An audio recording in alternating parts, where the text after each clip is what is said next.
Nakatingin si Liam sa lalabasan ni Mariel kung sakaling balikan pa sila ng asawa. Ayaw na niyang malaman ni Mariel ang tungkol kay Jerome dahil baka matakot ang asawa niya. Hindi ba pa sinasabi sa asawa mo? Tanong ni Donna. Iniiling ni Liam ang ulo niya na ikinatango naman ng mami niya. Tanda na sumasang-ayon to sa paglilihim niya kay Mariel. Ayoko nang lumabas ng bahay na to si Mariel, pero mapilit pa rin siya na pumasok sa school, mami. Ang sabi niya papasok pa rin siya hanggang sa dumating ang substitute teacher na papalit sa kanya pansamantala para magturo sa mga estudyante niya. Iyon, mami, nasabi niya sa akin kahapon, pero ang sabi niya kanina, hindi niya naipaalam sa akin. Parang sinasadya ni Mariel, mami, na hindi sabihin sa akin ang bagay na yon. Anay nagmamaktol na tura ni Liam. Baka kasi kaya hindi sinabi sa'yo agad ni Mariel ay dahil kinikinita na niya ang magiging reaksyon mo. Tulad na lang ng ipinakita mo ngayon. Liam, hindi lahat ng babae gusto ng inaasikaso ng sobra at gusto maging alalahanin ng asawa. Minsan kaming mga babae, ayaw namin na palaging nakadepende sa mga partner namin. Remember? Mariel is independent woman, noon pa man. Pagpapaunawa at pagpapaalala ni Donna kay Liam. Ang mabuti pa bago ka pumasok sa kumpanya, kausapin mo na maayos ang asawa mo. Pag alis mo akong bahala sa kanya, kakausapin ko rin siya mamaya at ipapaintindi ang pag-aalala mo sa kanya. Sige na, puntahan mo na si Mariel. Hindi na yun babalik dito, baka nagkulong na kayo sa silid niyo mag-asawa.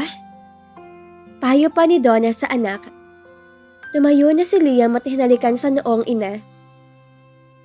Thanks, Mom.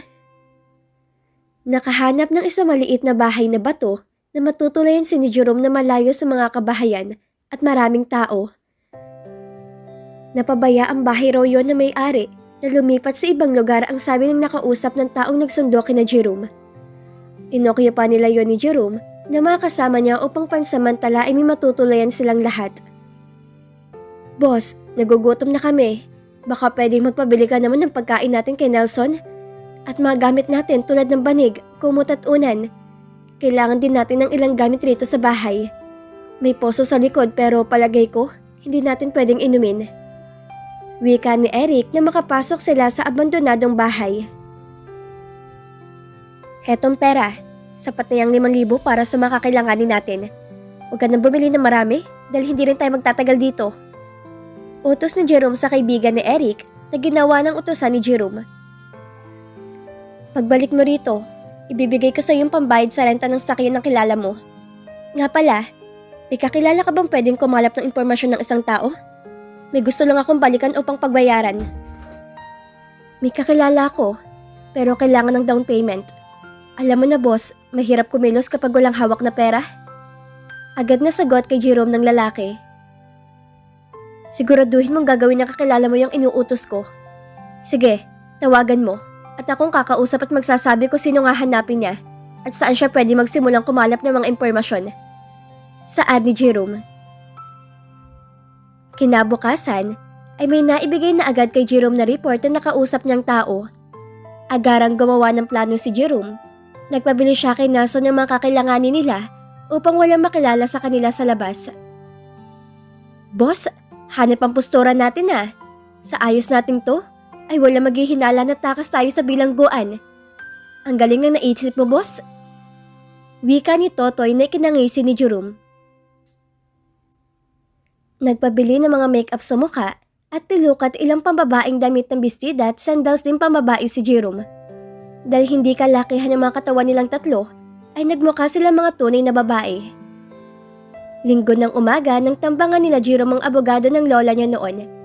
Nagawa nilang kidnapin ng abogado ng walang naging aberya at sa pamamagitan ni Attorney Di Masalang ay nakakuha ng malaking pera si Jerome sa ATM nito.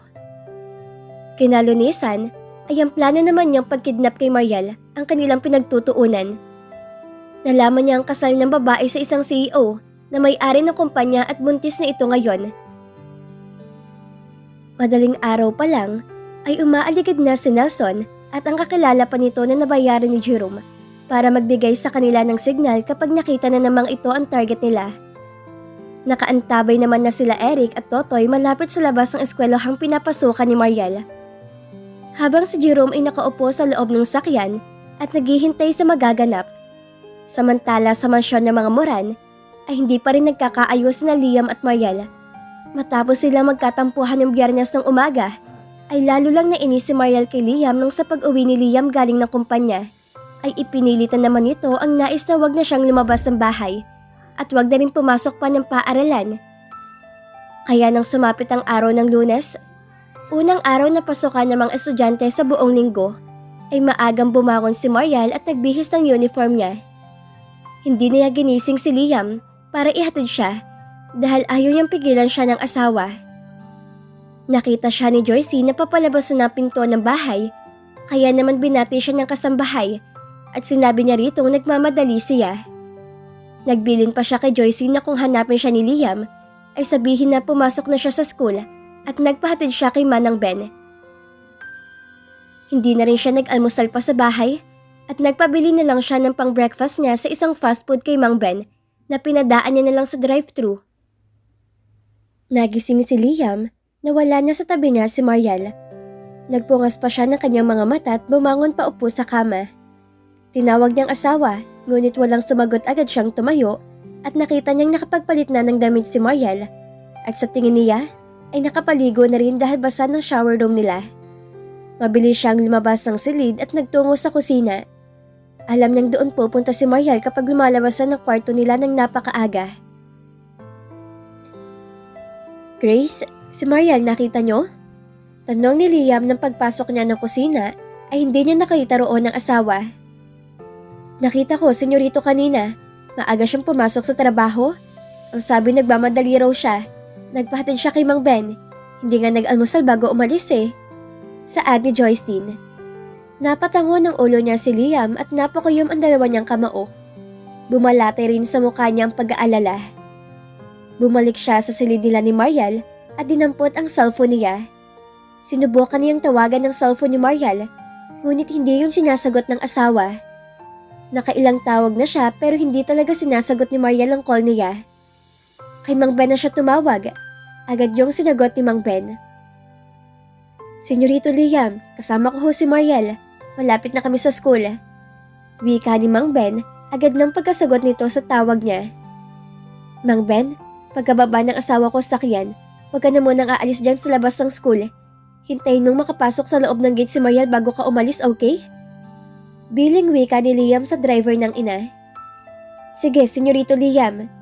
Salamat, Mang Ben. Doon lang kumalma si Liam matapos niya makausap ang driver. Mahinang ibinato ni Liam ang cellphone niya sa ibabaw ng kama. Naiinis siya sa katigasan ng ulo ni Mariel. Gusto na niyang ipaalam sana sa asawang tungkol kay Jerome, ngunit nagdadalawang isip pa rin siya dahil ayaw niya mag-isip si Mariel. Mabilis siyang naligo at nakapagbihis, pababa na siya naghagda nang tumatawag sa cellphone niya si Mang Ben na agad niyang sinagot. Senyorito, si Mariel kinuha. Kinidnap ang asawa mo. Natatarantang wika ni Mang Ben. What? Mang Ben, nasan kayo? Tarantang tanong na nag-aalala ni Liam. Nakasunod ako sa sakyan ng mga lalaking humilas sa asawa mo, senyorito. Tumawag ka ng pulis. Itetext ko sa iyong plate number ng sakyan at kung nasaan sila. Bilisan mo, senyoritong sumunod. Saad ni Mang Ben. Sige, Mang Ben. Huwag mo sila hayaang mawala sa paningin mo. Parang awa mo na, Mang Ben. Huwag mo silang hayaang makatakas. Pakiusap ni Liam. Alam ko, senyorito Liam. Gagawin ko po yung makakaya ko. Masundan lang sila kung saan nila dadalhin si Mariel. Huwag sana nilang saktan ng asawa mo. Wika pa ni Mang Ben na sobra rin ng pag-aalala para kay Mariel. Para namang natuon si Liam sa huling sinabi ni Mang Ben. Liam, ano nangyari kay Mariel at kay Mang Ben? Tanong ng mami niya na nasa sala pala at nakikinig lang sa mga sinasabi niya kanina. Bakas ang pag-aalala sa mukha ng mami niya nung suyapan niya ang ina. Natauhan naman si Liam at agad lumapit sa ina. Mami, si Mariel kinidnap. Susundan ko si Mang Ben. At mabilis at tumakbo palabas ng bahay at sumakay sa kotse niya. Pinaharurot ni Liam ang takbo ng sakyan niya at na matanggap niya ang text message ni Mang Ben ay tumawag na siya agad sa pulis. Pagkatapos niya makapag-report sa pulis, ay sakto naman ang pagtawag ni Jack sa kanya. Jack, kailangan ko ng tulong mo.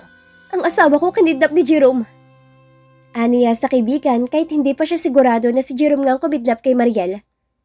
Malakas naman ang hinala ng lalaki ang may bakana. Ano? Teka, nasan ka? Nasa highway na ako, papunta ako sa kumpanya mo. Send ko sa'yo ang GPS phone ko. Sundan mo na lang ako, bro. Sige, susunod ako. Kalma ka lang, Liam. Maliligtas natin si Mariel. Jack, wag naman sana maulit ang nangyari kay Almira noon. Hindi ko nakakayanin kung maulit kay Mariel at sa baby namin yung pangyayari noon. Liam, hindi mangyayaring kinakatakutan mo, okay? Maililigtas si Mariel ng mga pulis. I-off ko muna ang tawag mo, Jack. Tatawagan ko si Mang Ben. Siya ang nakasunod sa sakyan ng mga kidnappers si Mariel. Okay, sige. Malapit na rin ako sa location mo, Liam. Mang Ben, nakikita mo pa rin bang sasakyan? Oo, senyorito. Hindi pa rin nila alam na nakabuntot ako sa kanila. Sagot ni Mang Ben. Nasaan na po kayo ngayon? Sa SLEX ng bagtas ng daan nila. Good. Nagpalagay na ng checkpoint ng mga pulis, hindi na sila makakalayo pa. Thank you, Mang Ben. Unti-unti nang kumalma si Liam. Ang mga pulis naman ang tinawagan ni Liam. Hello? Malapit na sa SLEX ang sakyan ng mga kumidnap sa asawa ko. Pagbabatid niya. May nakahanda ng mga pulis sa bawat checkpoint, Mr. Moran. May nakasunod na rin sa kanilang mga pulis. Malapit na silang makorner. Please, ingatan yung asawa ko. Buntis ang asawa ko at malapit ng mga anak. Nakiusap, iligtas niyo siya at ang baby namin. Nasabi ko na sa mga responding pulis, Mr. Moran. Alam na nila ang gagawin nila. In-call na ni Liam ang tawag sa pulis na nakausap ni Jacqueline kanina. Tumawag si Jack. Nasa likuran na ako ng kotse mo, Liam. Thanks, bro. Palabas na sila ng Maynila at makokorner na sila ng mga pulis. Wika ni Liam. Okay, good. Sambit ni Jack na nabawasan na rin ng kaunting pag-aalala para sa kaibigan. Tumatawag si Mang Ben, Jack. Sige, sagutin mo na. Mang Ben, ano na nangyari? Tanong ni Liam. Senyorito, tumigil sila sa gitna ng daan. Nakita ata nila may na-checkpoint sa daraanan nila. Mang Ben, nakikita ko na sa harapan ko ang gamit mong sakyan. Aniya sa driver nila. Salamat nakaabot ka, Senyorito Liam. Wika naman ni Mang Ben. Mang Ben, wag mo munang paandarin yung sakyan. Lilipat ako sa sakyan mo. Abiso ni Liam. Bumaba na ng sakyan niya si Liam, ganun rin si Jack na makita niyang lumabas ang kotse nito ang kaibigan niya at naglakad palapit sa sakyan ng mami nito. Tinakbo naman na ni Jack si Liam para makalapit dito. Liam, sandali! Humihingal na nakalapit si Jack kay Liam na otomatikong pareho silang sumakay sa loob ng sakyan na gamit ni Mang Ben. Si Liam sa shotgun seat na upo at si Jack sa likuran naman ni Liam. Yung sasakyan mo, papaano? Tanong ni Liam kay Jack. Senyorito Liam, na-corner na ng mga pulis sa sakyan ng mga kidnapper ni Mariel.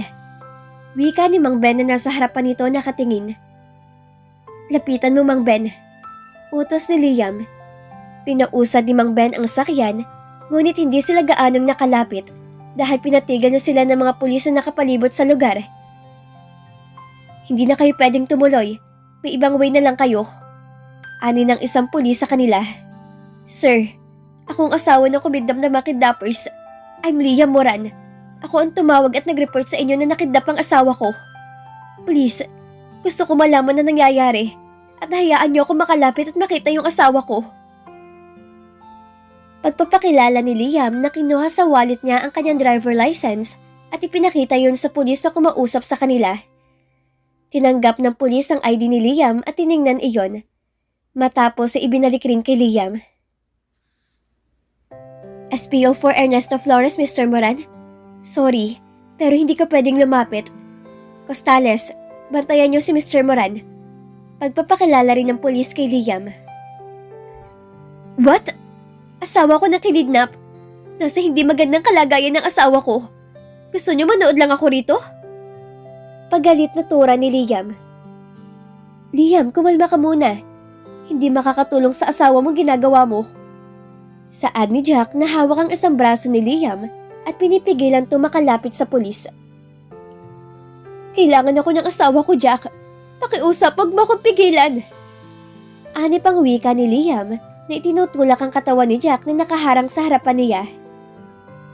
Teka lang, Liam. Huminahon ka. Makinig ka muna. Nakikita mo na? Nakikipag-negotiate ang mga pulis sa mga kidnappers. Kung magpupumilit ka na lumapit, baka maging dahilan pa para masaktan ng asawa mo. Pagpapaintinding pili ni Jack kay Liam. Tumingin si Liam kay Jack at ibinalik ang paningin sa sakyan na kinalululanan ni Mariel at ng mga kidnappers. Muli siyang tumingin kay Jack at pinakalma na ang sarili. Good. Ikalma mo muna ang sarili mo.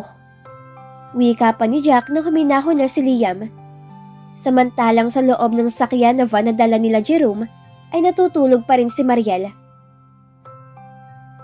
Kanina, bago nila maisakay si Mariel sa loob ng van, nakilahin nila ang babae, ay pinaamoy nila to ng gamot na pampatulog. Ang kala nila nung unay walang nakasunod sa kanila at walang nakapansin sa pagkuha nila kay Mariel dahil nagawa naman nila ng tama ang pinilano nila. Nagpanggap si Eric na matandang babae na biglang nahilo kunwari at napasandal sa gilid ng sakyan malapit sa pwesto ni Mariel na makita nila to naglalakad na papasok ng gate ng eskwelahan. Agad namang nilapitan ni Mariel ang akala niyang matandang babae nga na nahilo. Tinanong pa ni Mariel ang babae sa tabi ng daan upang alamin kung maayos ng pakiramdam nito. Nang makakuha ng tiyempo sina Eric, ay bumukas ang pintuan ng van at mabilisan lumabas roon si Totoy at hinilan dalawang braso ni Mariel upang maipasok sa loob ng sakyan ang babae. Sisigaw na sana si Mariel na maagap na natakpan ni Eric ng panyo ang ilong at bibig ni Mariel. Ang akala ng mga kasama ni Jerome ay walang nakapansin sa ginawa nila dahil kakaunti pa lang ang mga pumapasok sa school. Dahil sobrang aga pa at sa tagong bahagi ng daan nila na isakay si Mariel. Ang hindi nila alam ay nakatuon ang mga mata ng driver nila Liam kay Mariel na utos ni Liam kay Mang Ben. Kaya nakita nito ang pangyayaring pagitnap sa magulang ng amo nito. May checkpoint. Anong gagawin natin ngayon? Tanong ni Eric kay Jerome na makarating sila sa expressway, palabas sa Maynila. Babalik tayo. Wika ni Jerome na siya nagmamaneho ng sakyan. Hindi na po pwede. Mahalata tayo ng mga pulis. Saad ni Eric. Hindi tayo pwedeng mahuli rito. Pagalit na wika ni Jerome. Ano nga gagawin natin, boss? Nabulyaso ng plano. Siguradong pinaghahanap din tayo ng mga pulis. Makikilala nila tayo agad dahil sa balita ng ginawa nating pagtakas. Ani ni Totoy na kinakabahan na. Ayoko nang bumalik sa kulungan. Lalaban tayo. May mga baril na kayong hawak, di ba? Gamitin nyo. Angal ni Jerome sa dalawa. Hindi nila kasama sa sakyan si Nelson at ng kaibigan nitong ginawa nilang lookout sa labas ng school kanina. Sinabi ni Nelson kay Jerome na hanggang doon na lang ang gagawin nila dahil ayaw na masabit kung sakaling magkaaberya ang plano ni Jerome. Boss, ayoko pang mamatay. Natatakot na wika ni Totoy. Gago? Hindi tayo mamamatay rito. Kisingin yung babaeng yan. Utos sa singhal ni Jerome. Boss, may papalapit ng pulis. Pausal na wika ni Totoy. Pwede ba kumalma ka, Totoy? Pati ako hindi na alam ang gagawin dahil sa'yo. Saad na saway ni Eric kay Totoy na ginigising niya si Mariel na pagtapik-tapik nito na mahina sa pisngi ng babae. Napaungol si Mariel na magising na to. Napahawak siya sa kanyang noo dahil medyo nahihilo pang pakiramdam niya. Boss, gising na siya. Usal na Eric kay Jerome. Napangisi si Jerome nang sa paglingon niya sa kanyang likuran ay nakita niyang gising na nga si Mariel. Nice to see you again, Mariel. Nanlaki ang mga mata ni Mariel na makita niya mukha ni Jerome na nakangising bumati sa kanya. Jerome? Sambit ni Mariel sa pangalan ng lalaki. Ako nga. Hindi mo ba ako na-miss my runaway fiancé? Seryosong tanong ni Jerome kay Mariel na sinamaan na ng tingin ng babae. Anong kailangan mo sa akin? Parang awa mo na, Jerome. Pakawalan mo ko. Nakikiusap ako sa iyo, Jerome. Parang awa mo na. Naiiyak na nakikiusap si Mariel dahil sa natatakot na siya para sa baby nila ni Liam. Boss, papalapit na yung mga polis. Natatarantang wika ni Totoy. Huwag niyong palapitin. Lumabas ka, Eric, at tutukan mo ng baril ang lumalapit na polis. Utos ni Jerome na sinunod naman ni Eric. Lumipat sa likod ng driver's seat si Jerome at hinawakan ng braso ni Mariel. Kausapin mo, Eric, ang mga polis. Sabihin mo na papatay natin ang bihag natin kung hindi nila tayo hayaang makaalis rito. Saad pang utos si Jerome. Lakas loob namang sumunod sa utos si Jerome si Eric. Nakipag-usap tong pasigaw sa mga polis na nadaragdagan pa na makita na lumabas ang isang sakay ng van. Sumuko na lang kayo na matapos na to. Kilala namin kayo at alam naming mga takas kayo sa bilangguan. Pasigaw na saad ng isa sa mga polis na kumausap kay Liam kanina. Boss, pinaliligiran na tayo ng mga polis. Sumuko na lang tayo. Mahinang wika ni Eric na narinig naman nila Jerome. Gusto nilang dumanak ang dugo rito Sige, tingnan natin kung anong gagawin nila. At sinuyapan si Mariel. Labas! Lumabas ka!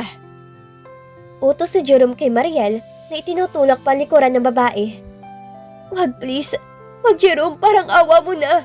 Buntis ako! Pakiusap pa ni Mariel na alam niyang gagawin siyang hostage ng lalaki. Alam ko, nakikita ko, at wala akong pakaalam kung buntis ka. Labas! Sabi nang lumabas ka! Pagigil na sigaw ni Liam at paghila ng pilit na inilalabas sa sakyan si Mariel.